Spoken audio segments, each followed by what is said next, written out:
basic, and this is very important for GPAT and NIPER as well, okay, for both the exam.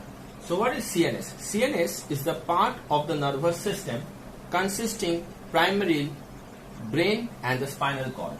So that means the CNS is nothing but the combination of your brain and the spinal cord.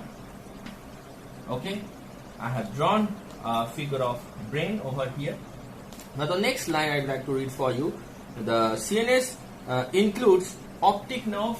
The first is optic nerve, which is one of the cranial nerve, the second cranial nerve, then retina and olfactory nerve.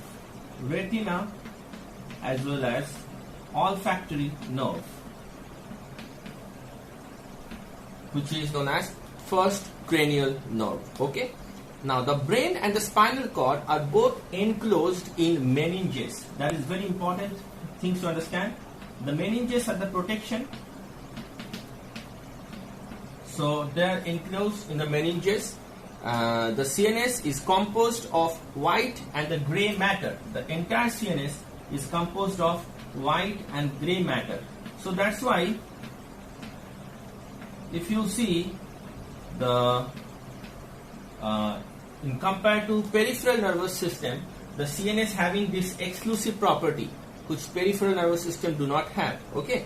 Now the white matter consists of axons and oligodendrocytes. The white matter consists of axons and oligodendrocyte. Okay. When we will be discussing brain and bone anatomy, I'll be more emphasizing in these terms. But now it is an overview of CNS. And the gray matter consists of neurons and unmyelinated fiber. The gray matter consists of neurons and unmyelinated fiber. Okay, that is very important. Now after that, both tissues includes a glial cell known as microglial cells. Okay, microglial cells is the one of the macrophage network present in CNS. Okay, which is in peripheral cell. The glial cell is known as Schwann cell.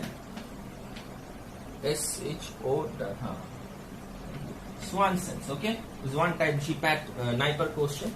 So the peripheral nervous system poses Schwann cells. Okay, and we will be discussing these things, when we will be discussing the brain anatomy. Now the thing is, if you see the bifurcation of brain, there is a three major part. One is cerebrum, then brainstem, and the cerebellum. The brainstem consists of a midbrain. Okay, the midbrain, which is known as mesencephalon, midbrain, and the pons and medulla oblongata.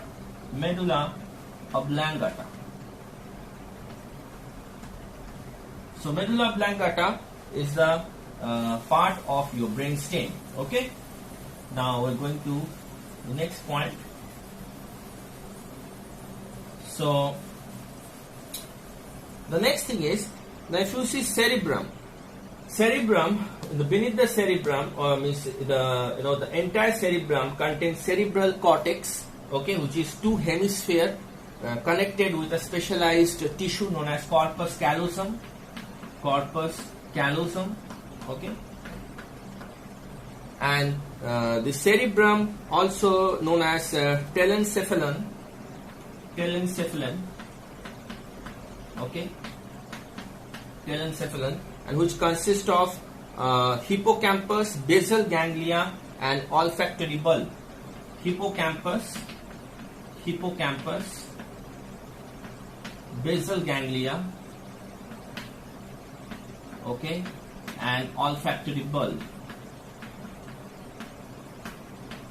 Now, one thing you must know, during the birth, the cerebrum is not developed. Cerebrum has to be developed slowly. So, in the initial stage, known as a prenatal stage, okay, the forebrain gives rise to two important parts. One is telencephalon and one is diencephalon. Okay. Now these are the two important parts that during birth it get matured during prenatal stage, and the diencephalon includes this very important part of your brain, that is thalamus, hypothalamus, epithalamus and subthalamus. If you see over here, the blue color, I have given the thalamus and the down is hypothalamus. Okay, so diencephalon, after that the midbrain follow, and midbrain is a part of brainstem. So ideally, if you see, the forebrain is a very include the large portion of the brain. Okay, so forebrain is a very much divided to the cerebrum. This is cerebrum and this is diencephalon. Now coming to the next part, that at the base of the forebrain, and the